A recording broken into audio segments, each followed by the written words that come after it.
તો કેમ છો બધા?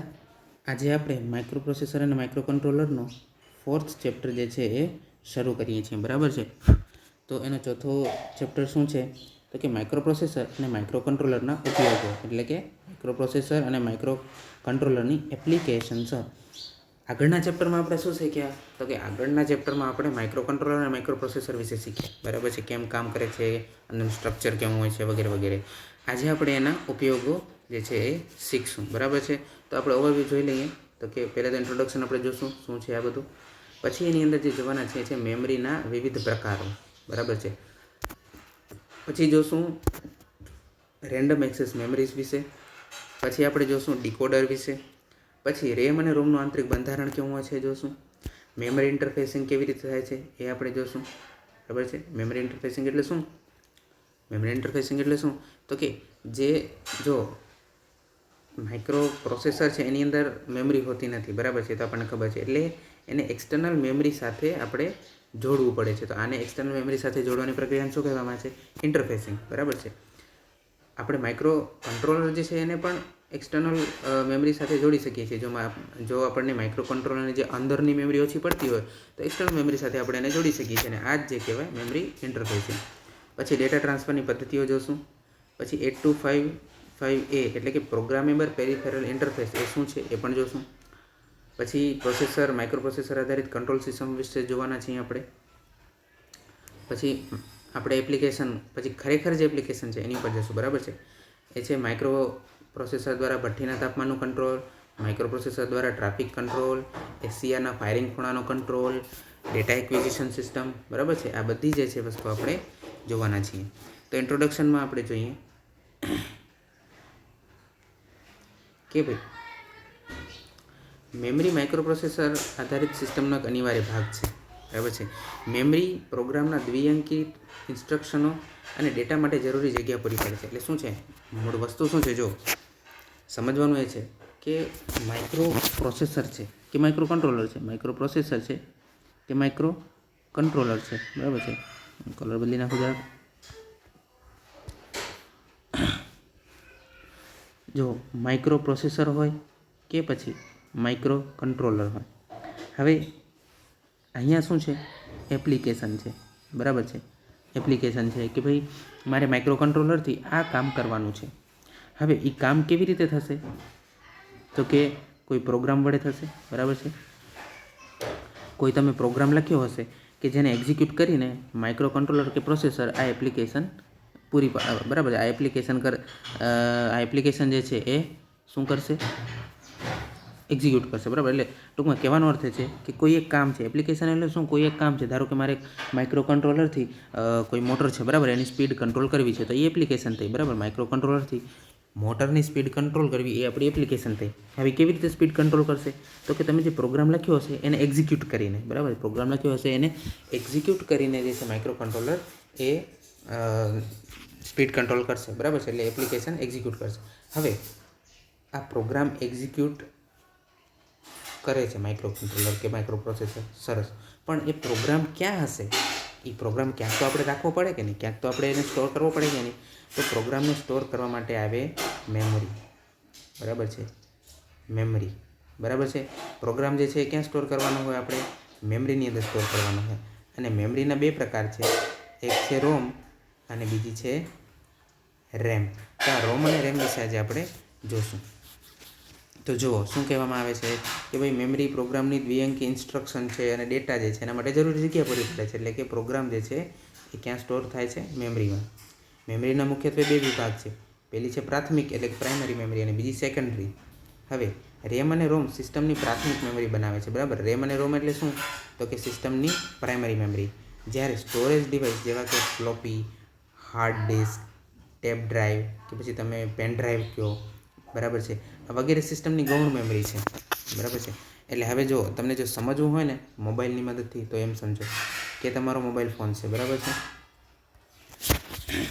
બરાબર છે. શું છે આ તમારો મોબાઈલ ફોન છે. હવે મોબાઈલ ફોનની અંદર જે છે આપણે પ્રાઇમરી અને સેકન્ડરી મેમરીને કેવી રીતે ગણી શકીએ? તો જો પ્રાઇમરી મેમરી જે છે એની અંદર શું કહેતા હતા? તો કે બીજી પ્રાઇમરી મેમરી છે ને, જો એમ લખું છું, બરાબર, પ્રાઇમરી મેમરી. તો તો પ્રાઇમરી મેમરીની અંદર આવે છે રેમ અને રોમ. હવે જો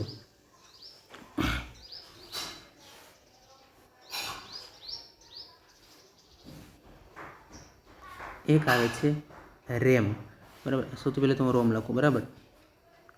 રોમ, આ રોમની અંદર શું હોય છે તો કે એન્ડ્રોઈડની જે સિસ્ટમ હોય છે, બરાબર, એન્ડ્રોઈડ, બરાબર છે, એન્ડ્રોઈડની જે પણ તમારી સિસ્ટમ છે એ ધારો કે એન્ડ્રોઈડ 7 છે, એન્ડ્રોઈડ 10 છે, બરાબર. અત્યારે એન્ડ્રોઈડ કયું હાલે છે? કદાચ 10 હાલે છે. તો એન્ડ્રોઈડ 10 છે એ સિસ્ટમ જે છે ને એ રોમમાં સ્ટોર થયેલી હશે, બરાબર. એન્ડ્રોઈડ 10 સિસ્ટમ જે છે એ રોમમાં સ્ટોર થયેલી હશે એનો અર્થ શું છે તો કે તમારો ફોન જે છે કેવી રીતે કામ કરશે એ દરેક વસ્તુ જે છે ક્યાં સ્ટોર થયેલી હશે?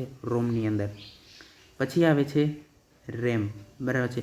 રેમનું કામ શું છે તો કે તમે કોઈ પણ એપ્લિકેશન ચાલુ કરો છો ને, બરાબર છે, તો એ એપ્લિકેશન કેની અંદર ચાલુ થાય છે? એપ્લિકેશન તમારી જે 6 GB 8 GBની જે રેમ હોય છે ને એની અંદર એપ્લિકેશન ચાલુ થાય છે. આ તો થઈ પ્રાઇમરી મેમરી, બરાબર છે. હવે જે છે એ શું છે? Secondary memory. સેકન્ડરી મેમરી, તો સેકન્ડરી મેમરી એટલે શું તો કે રેમ અને રેમ તો અલગ જ હોય છે, બરાબર, 6 GB 8 GB જે પણ હોય, પણ જે સમજો કે 64 GB જે છે એ તમારો ઇન્ટરનલ ડેટા સ્ટોરેજ છે, બરાબર. તો 64 GBમાંથી ધારો કે રોમ જે છે એ 4 GB લઈ ગઈ, બરાબર છે. જનરલી તમે જોશો તો 4-6 GB જે છે એ રોમના ફાળે જાય. તો બાકીની જે 60 GB જે છે ને એ શું કહેવાય? એ કહેવાય સેકન્ડરી મેમરી, બરાબર છે. તો આવી રીતના તમે સમજી શકો છો. રેમ રોમ સિસ્ટમની પ્રાથમિક મેમરી છે, જ્યારે સ્ટોરેજ ડિવાઇસ, બરાબર, હાર્ડ ડિસ્ક, પેનડ્રાઈવ વગેરે ગૌણ મેમરીનો ભાગ છે, બરાબર. આ પ્રકરણની અંદર આપણે શું જોવાના છીએ તો કે આ પ્રકરણમાં આપણે પ્રાથમિક મેમરીનું આંતરિક બંધારણ અને માઇક્રોપ્રોસેસર સાથે કેવી રીતે ઇન્ટરફેસ કરી શકાય તે શીખશું. આપણે અમુક સ્ટાન્ડર્ડ મેમરી ચિપનો પણ અભ્યાસ કરવાના છીએ. સિસ્ટમમાં ડેટા માઇક્રોપ્રોસેસર અને મેમરી, બરાબર, મેમરી અને સેકન્ડરી ડિવાઇસ તેમજ મેમરીના જુદા જુદા ભાગો વચ્ચે ટ્રાન્સફર થાય છે, બરાબર છે. ડેટા જે છે ઘણી બધી અલગ અલગ રીતે ટ્રાન્સફર થાય છે, બરાબર છે. જેમ કે જો માઇક્રોપ્રોસેસર છે, માઇક્રોપ્રોસેસર ટુ મેમરી, બરાબર છે. મેમરી ટુ મેમરી, અલગ અલગ તમે મેમરી, બરાબર, સમજો કે માઇક્રો કંટ્રોલર છે, બરાબર છે. તો આ શું છે? એક્સટર્નલ મેમરી છે અને આ શું છે? માઇક્રો કંટ્રોલરની મેમરી છે. તો મેમરી ટુ મેમરી પણ ડેટા ટ્રાન્સફર થતા હોય છે, બરાબર. આ બધી વસ્તુ છે. હવે આપણે જે જોવાના છીએ છે મેમરીના વિવિધ પ્રકારો. શું જોવાના છીએ આપણે? મેમરીના વિવિધ પ્રકારો. જો તમને અહીંયા કદાચ નહીં વંચાતું હોય વ્યવસ્થિત, બરાબર છે, પણ વાંધો નહીં, હું વાંચીને તમને સમજાવું છું. મેમરીના જે પ્રકારો છે એમાં સૌથી પહેલે જે મેમરી આવે છે એ છે રેમ અને રોમ, બરાબર છે. શું લખેલું છે અહીંયા લખેલું છે રેમ, બરાબર છે, અને બીજું છે એ છે રોમ, બરાબર છે. રેમ એટલે શું? Random access memory. રોમ એટલે શું? Read only memory. સૌથી પહેલાં આપણે જોઈએ રેમ વિશે, બરાબર છે. સૌથી પહેલાં આપણે જોઈએ રેમ વિશે. તો કે રેમ જે છે ને એ રેન્ડમ એક્સેસ મેમરી શા માટે કહેવામાં આવે છે? કે રેમનો આપણે એક્સેસ, રેમ જે છે ને એની આપણે એક્સેસ કરી શકીએ છીએ, બરાબર. રેમનો આપણે ઉપયોગ કરી શકીએ છીએ, બરાબર. રોમને જે છે ને આપણે એક્સેસ નથી કરી શકતા, એટલે રોમની અંદર આપણે કંઈ ફેરફાર નથી કરી શકતા. જો મોબાઈલની મદદથી સમજો કે એન્ડ્રોઈડ 10 છે, બરાબર, એ તમારી રોમની અંદર ફિટ છે, બરાબર છે, એ ઇન્સ્ટોલ થયેલું છે, તમારા ફોનની અંદર એન્ડ્રોઈડ 10 સિસ્ટમ ઇન્સ્ટોલ થયેલી છે. તો શું તમે એની અંદર ફેરફાર કરી શકો છો? નથી કરી શકતા. જ્યારે રેમ છે એની અંદર તમે શું કરી શકો છો? બરાબર, રેમને એક્સેસ કરી શકો છો. એટલે તમને જે મજા આવે એપ્લિકેશન ખોલો, તમને મજા આવે એપ્લિકેશન બંધ કરી નાખો, બરાબર. તો રેમની અંદર જે છે એ પ્રમાણે તમારી એપ્લિકેશન ચાલુ થશે અને તમને એપ્લિકેશન જો બંધ કરી નાખવી છે તો રેમ જે છે એ પ્રમાણે એપ્લિકેશન બંધ કરી નાખશે. તો આ સિમ્પલ છે, બરાબર છે. રેન્ડમ એક્સેસ મેમરી જે છે એ શું છે? એ રીડ મેમરી, બરાબર, રીડ રાઇટ મેમરી તરીકે પણ ઓળખાય છે. જો અહીંયા લખેલું પણ છે, કદાચ નહીં વંચાતું હોય, પણ રીડ રાઇટ મેમરી એટલે કે રેમ જે છે એની અંદર હું શું કરી શકું છું? એને વાંચી તો શકું જ છું, બરાબર છે, પણ એની અંદર હું રાઇટ એટલે કે લખી પણ શકું છું. એટલે જો હવે અહીંયા લખવાનો અર્થ એમ નથી કે તમે એની અંદર કંઈ પણ લખી શકો છો, આપણે જેવી રીતના નોટ ઉપર લખીએ એવી રીતના તમે રેમની અંદર પણ લખી શકો. આ અર્થમાં નથી. રાઇટનો અર્થ છે કે હું એની અંદર સુધારા વધારા કરી શકું છું, બરાબર. મેં તમને હમણાં જ સિમ્પલી સમજાવી કે તમે જો કોઈ એપ્લિકેશન ચાલુ કરો છો તો એ રેમની અંદર ચાલુ થાય છે, બરાબર. હવે તમને જો એપ્લિકેશન બંધ કરવી છે તો તમે બંધ કરી શકો છો, બરાબર. એ અર્થમાં રાઇટને અહીંયા લેવાનું છે. હવે રેમ જે છે એ વોલેટાઇલ મેમરી છે, એટલે કે જો પાવર દૂર કરવામાં આવે, બરાબર છે, મેમરીને જે પાવર સપ્લાય આપેલો એ દૂર કરવામાં આવે તો એની અંદરનો ડેટા જે છે આપમેળે શું થઈ જાય છે? નાશ પામે છે. મોબાઈલની મદદથી તમે આ દરેક વસ્તુ સમજી શકો છો. સમજો કે તમે ઘણી બધી એપ્લિકેશન ચાલુ કરી છે મોબાઈલમાં, પણ અચાનક જ શું થાય છે, બેટરી જે છે એ લો થઈ જાય છે અને તમારો ફોન બંધ થઈ જાય છે, બરાબર. તો તમે જો ફોન ચાલુ કરશો તો શું એ બધી એપ્લિકેશન ફરી પાછી શરૂ તમને જોવા મળશે? નહીં જોવા મળે, બરાબર. બધી એપ્લિકેશન બંધ થઈ ગઈ હશે. તો એનો અર્થ છે કે રેમ જે છે એ કેવી છે? વોલેટાઇલ છે. રેમ જે છે એ વોલેટાઇલ મેમરી છે. શું છે? રેમ વોલેટાઇલ છે. વોલેટાઇલ એટલે શું? તો કે જો પાવર જે છે એ ચાલ્યો જાય તો ડેટા પણ શું થાય છે? ચાલ્યો જાય છે, બરાબર છે. રેમના બે પ્રકાર છે, સ્ટેટિક રેમ અને ડાયનેમિક રેમ. સ્ટેટિક રેમમાં શું છે તો કે સ્ટેટિક રેમ જે છે, હવે જો સ્ટેટિક રેમ જે છે ને એ ફ્લિપફ્લોપની જેમ કામ. સ્ટેટિક રેમ જે છે ને એની અંદર એટલું જ ધ્યાન રાખવાનું છે,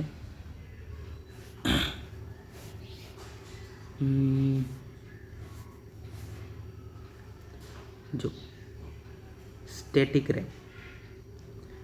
રેમ જે છે એ મેમરીનો જે છે કેવી રીતે સંગ્રહ કરે છે તો કે ફ્લિપ ફ્લોપની મદદથી. એટલે કે એક જ સમયે એક બીટ, બરાબર છે. એક સમયે એક બીટનો જ સંગ્રહ કરે છે, બરાબર છે. એક જ સમયે એક બીટનો સંગ્રહ કરે છે. અને કોના સ્વરૂપે સંગ્રહ કરે છે એ તો કે વોલ્ટેજ, બરાબર છે.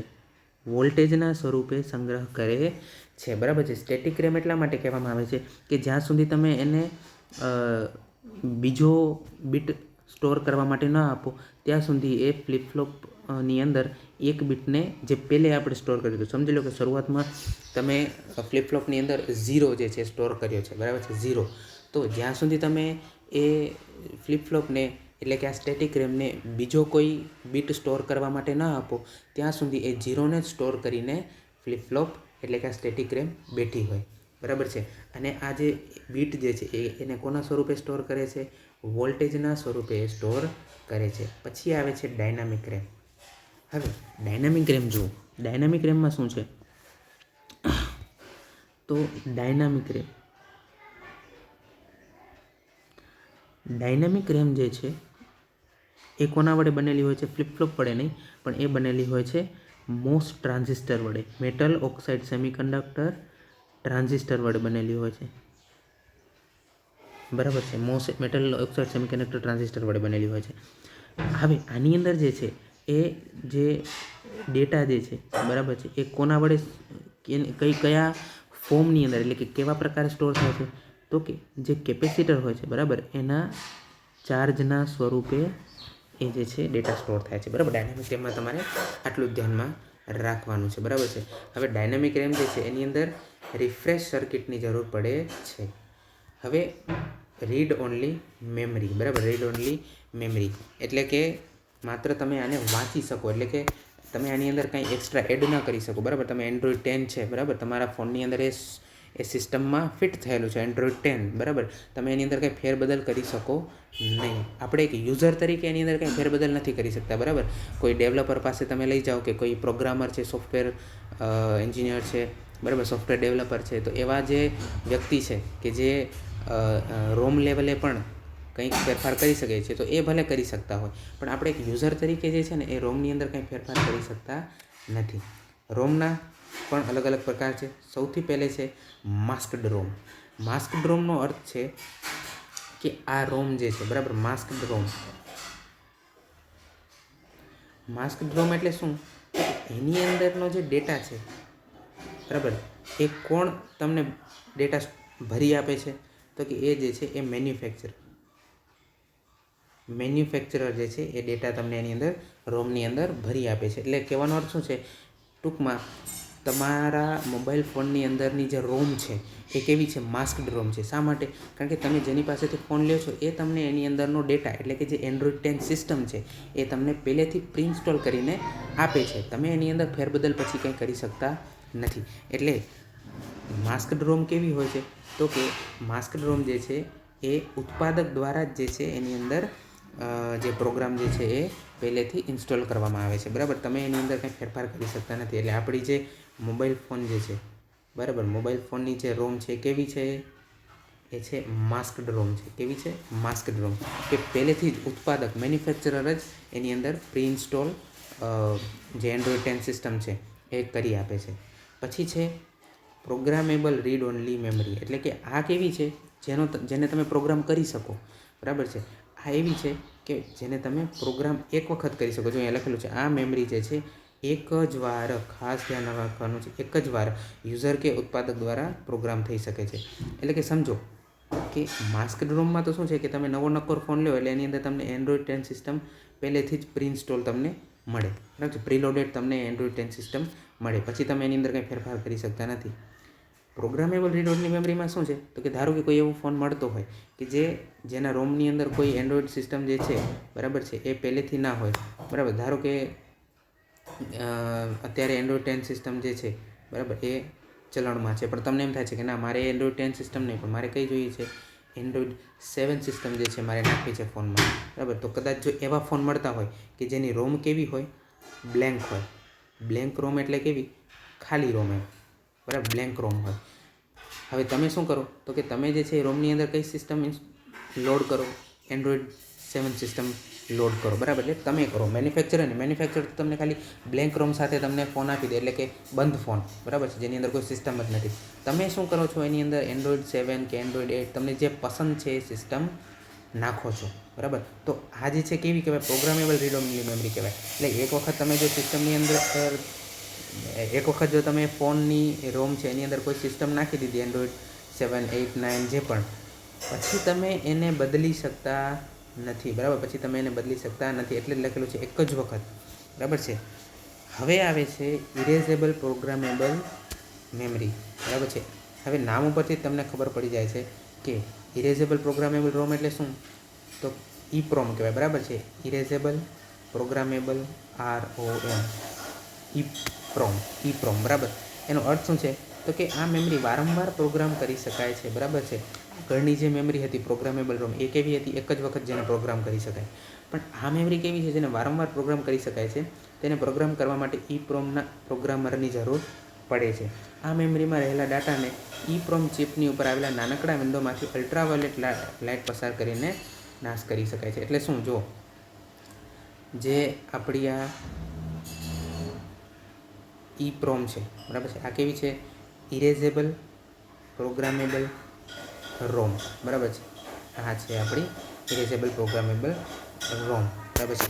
હવે આ રોમની ઉપર શું હોય છે? એક નાનકડું જે છે એ હોલ તો ના કહેવાય, પણ એ ચિપની ઉપર એક નાનકડો સર્ક્યુલર વિન્ડો હોય, બરાબર છે. એવી રીતનો વિન્ડો હોય છે. એટલે કે ચિપની ઉપર એક આવી રીતનું હોલ જેવું હોય છે, બરાબર છે. એટલે એકદમ હોલ એવી રીતનો નથી હોતો કે આખી ચિપની અંદરથી પસાર થાય એવો હોલ નથી હોતો, પણ એક વિન્ડો તમે કહી શકો કે જેની ઉપર એક સર્ક્યુલર એક શેપમાં એક હોલ હોય છે, બરાબર છે. હોલ શબ્દ કરતાં વિન્ડો શબ્દ બેટર છે. એક સર્ક્યુલર હોલ હોય છે. હવે તમને જો સમજો કે આ રોમની અંદર કોઈ ડેટા છે, એને તમને શું કરવો છે તો કે એને ઇરેઝ કરવો છે, તો તમારે શું કરવાનું તો કે જે અલ્ટ્રાવાયોલેટ રેસ છે, બરાબર છે, એ અલ્ટ્રાવાયોલેટ રેસને જે છે આ જે છે, બરાબર, સર્ક્યુલર વિન્ડો જે છે એનામાંથી પસાર કરવાનું, એટલે આની અંદરનો ડેટા શું થઈ જાય? ભૂસાઈ જાય, બરાબર છે. લખેલું છે આ મેમરીમાં રહેલા ડેટાને EEPROM ચિપની ઉપર આવેલા નાનકડા વિન્ડોમાંથી અલ્ટ્રાવાયોલેટ લાઇટ પસાર કરીને નાશ કરી શકાય છે. આ મેમરીનો સામાન્ય રીતે કોઈ નવી પ્રોડક્ટ બનાવવા ઉપકરણોમાં ઉપયોગ થાય છે. છેલ્લે આવે છે ઇલેક્ટ્રિકલી ઇરેઝેબલ પ્રોગ્રામેબલ રોમ, એટલે કે જો ઇલેક્ટ્રિકલી ઇરેઝેબલ પ્રોગ્રામેબલ રોમ એટલે કે EEPROM, બરાબર. હવે આનામાં ફરક ખાલી એટલો છે કે EEPROM એટલે કે ઉપરની મેમરીમાં અલ્ટ્રાવાયોલેટ લાઇટ પસાર કરીને ડેટાને આપણે ભૂસી શકતા હતા. આની અંદર શું થાય છે તો કે આપણે ઇલેક્ટ્રિકલી એટલે કે ઊંચો કરંટ આપીને આનો ડેટા આપણે ઇરેઝ કરી શકીએ છીએ, બરાબર છે. તો આ જે છે આપણે આજે બે પ્રકારની રોમ અને રેમ, બરાબર છે, એ જોઈ, બરાબર. હવે આપણે ડિટેલમાં એનું સ્ટ્રક્ચર જોશું. જે રેન્ડમ એક્સેસ મેમરીઝ છે, રેમ, એનું ડિટેલની અંદર આપણે જોશું કે કેવી રીતે કામ કરે છે. નેક્સ્ટ લેક્ચરમાં આપણે જોશું.